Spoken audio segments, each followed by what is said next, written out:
идет строительство мегафермы. Это вот Агросила в Сухояшево. В этом году начали строительство большого комплекса мегафермы на 2000 голов, на 1 200 000 000 рублей. Вот видите, как полным ходом идет строительство. Здесь вот один корпус, второй корпус. Это вот современная мегаферма мирового уровня на 1 200 000 000 рублей, на 2000 голов коров. Вот этой мегафермы это на следующий год, в марте-апреле месяце.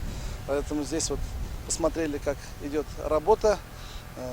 Срок они все работы ведут.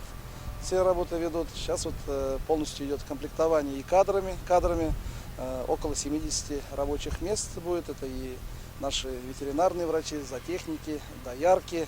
Сейчас вот идет тоже комплектование кадрами. К сожалению, кадров не хватает. На сегодняшний день на селе не хватает и специалисты на сегодняшний день, и механизаторы, и доярки. Сегодня вот доярки и механизаторы получают 40-50 тысяч рублей. Специалисты получают по 60-70 тысяч рублей.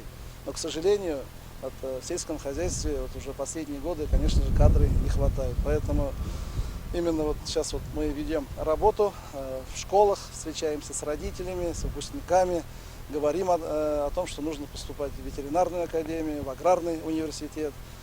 В будущем вот сельское хозяйство это очень перспективная отрасль, и тем более вот строятся такие мегафермы.